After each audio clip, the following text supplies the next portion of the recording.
adik-adik. Baik. Bagaimana kabarnya hari ini? Baik. Baiklah, sebelum kita memulai pelajaran, sebaiknya kita berdoa terlebih dahulu. Berdoa dimulai. Berdoa selesai. Baiklah, sekarang saya akan absen. Alisa, Hadir. Bernika, Hadir. Gita Amanda, Hadir. Andi Risa, Selfie. Kita akan masuk ke materi. Materinya sudah saya kirim di WA. Baiklah, kita akan masuk ke materi. Materinya sudah saya kirim di WA. Yang pertama, asal tokoh pahlawan. Silakan diperhatikan HP-nya. 1. Bung Tomo. Membahas Sutomo atau lebih dikenal sebagai Bung Tomo tidak lepas dari pertumpahan berdarah di Surabaya 10 November 1945 yang sekarang diperingati menjadi Hari Pahlawan Nasional. Perjuangan arek-arek Surabaya untuk memperjuangkan kemerdekaan ini tak lepas dari sosok Bung Tomo. Pahlawan pejuang kemerdekaan ini yang memegang komando dalam melawan kembali Tentara Nederlands Indi Civil Administratie atau NICA. Bung Tomo juga memiliki semboyan khas untuk membakar semangat masyarakat yang berbunyi merdeka atau mati. Yang kedua yaitu Sultan Syahrir. Mantan Perdana Menteri Indonesia ini juga tidak luput dari torehan perjuangan Republik Indonesia. Sultan Syahrir merupakan pahlawan nasional Indonesia yang dikenal sebagai orang yang mengorganisasi kemerdekaan Indonesia. Pada masa pendudukan Jepang, Sultan Syahrir turut membangun jaringan untuk mempersiapkan diri merebut kemerdekaan tanpa bekerja sama dengan Jepang. Yang ketiga yaitu Tan Malaka. Pada 23 Maret 1963, Presiden Soekarno menetapkan Tan Malaka sebagai pahlawan nasional melalui keputusan Presiden nomor 53 tahun 1963. Merujuk historia, meski nama Tan Malaka dihapus dalam buku sejarah sekolah pada masa Orde Baru, hingga kini gelar pahlawan nasional masih melekat di namanya dalam keikutsertaan dalam memperjuangkan kemerdekaan. Yang keempat yaitu Muhammad Hatta. Pahlawan nasional yang akrab dengan panggilan Bung Hatta ini sangat berperan besar dalam kemerdekaan Indonesia. Semangat serta patriotisme Bung Hatta tumbuh sejak muda, memuncak sejak aktif dalam kegiatan organisasi pergerakan nasional hingga mendampingi Soekarno dalam melawan penjajah. Yang kelima yaitu Soekarno. Ir Soekarno adalah Presiden pertama Indonesia yang berperan aktif sebagai proklamator kemerdekaan dan pencetus dasar negara Pancasila. Meski sempat menjadi tahanan politik di Bandung, Soekarno dinilai gigih dalam memperjuangkan kemerdekaan. Peringatan Hari Pahlawan merupakan momentum yang baik untuk meneladani pahlawan kita dan mengaplikasikannya ke dalam sikap dan perilaku kita di dalam mengisi kemerdekaan ini. Antara lain, 1. Semangat nasionalisme dan patriotisme yang tinggi. Dewasa ini sangat sedikit dari putra-putri komponen anak bangsa yang memiliki semangat nasionalisme.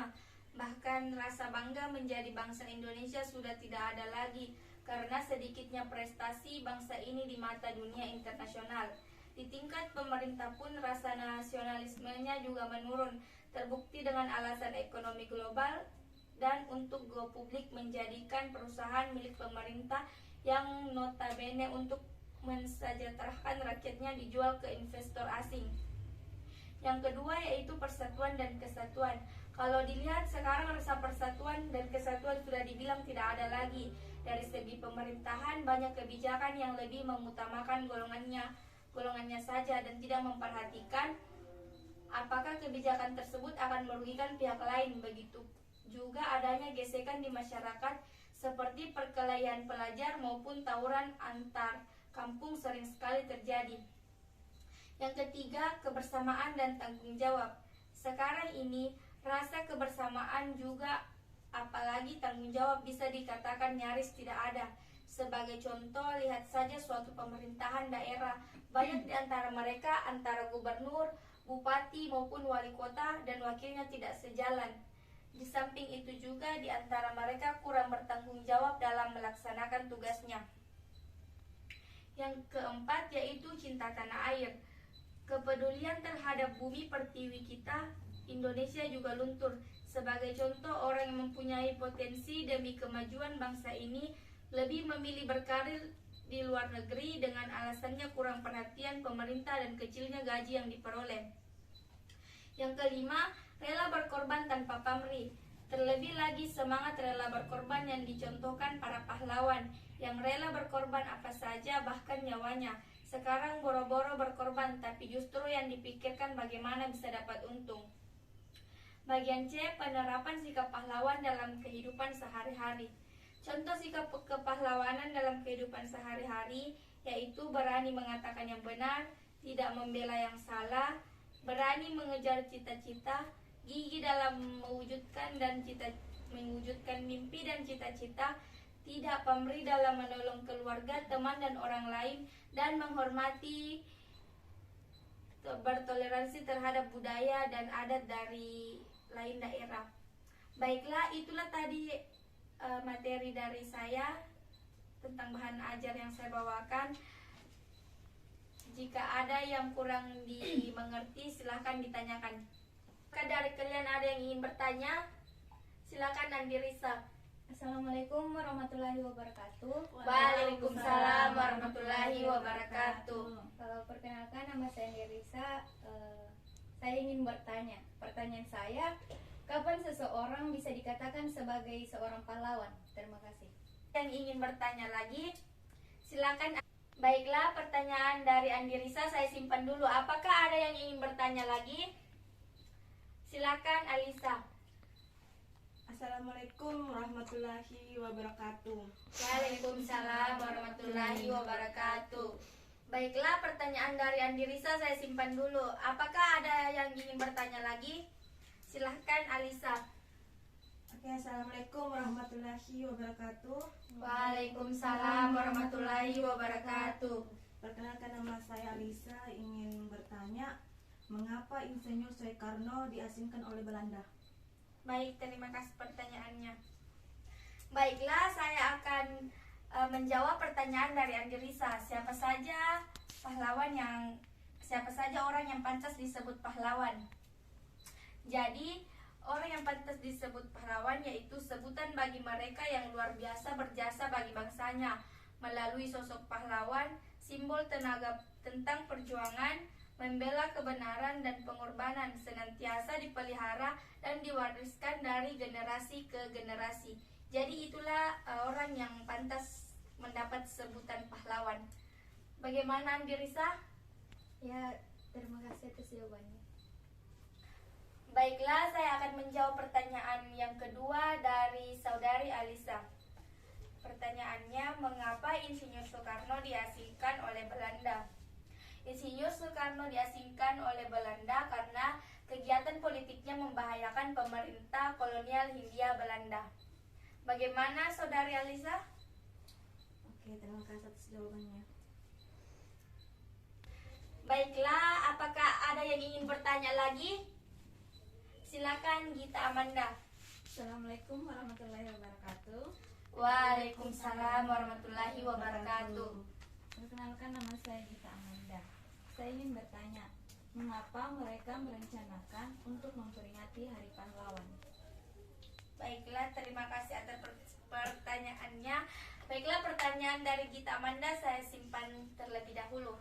Silahkan yang ingin bertanya lagi. Ya, silakan saudari Selfie. Assalamualaikum warahmatullahi wabarakatuh.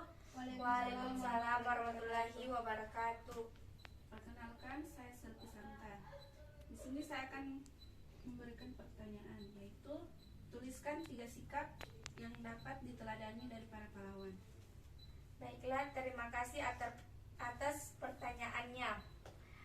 Berikan saya waktu 1 menit untuk menjawab pertanyaan dari kalian. Baiklah, saya akan menjawab pertanyaan dari Gita Amanda. Pertanyaannya, Mengapa mereka merencanakan untuk memperingati Hari Pahlawan? Mereka merencanakan untuk memperingati Hari Pahlawan karena mengisi acara kesenian yang bertema pahlawan. Alasan Hari Pahlawan penting diperingati lantaran momen Hari Pahlawan sebetulnya bukan hanya mengingat jasa para pendahulu yang telah berjasa pada Indonesia. Perjuangan pahlawan harus bisa menginspirasi kehidupan generasi saat ini yang aktif dalam kehidupan sehari-hari. Bagaimana Gita Amanda? Apakah sudah dimengerti? Sudah. Terima kasih. Baiklah, saya akan menjawab pertanyaan yang terakhir dari saudari Selvi. Pertanyaannya, tuliskan 3 sikap yang dapat diteladani dari pahlawan. Sikapnya ada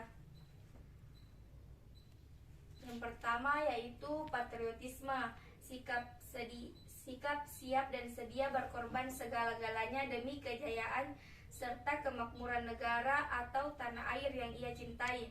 Yang kedua, tekad kuat. Yang ketiga itu keberanian. Yang keempat, mementingkan kepentingan bersama.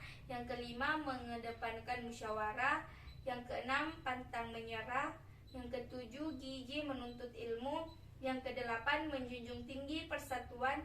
Yang kesembilan, nasionalisme tinggi. Dan yang terakhir, berjiwa besar adalah sikap setia pada setiap perkataannya. Apakah saudari Selvi menerima jawabannya? Ya. Baiklah. Itulah tadi materi singkat yang saya bawakan. Kurang dan lebihnya mohon dimaafkan. Wassalamualaikum warahmatullahi wabarakatuh. Waalaikumsalam warahmatullahi wabarakatuh.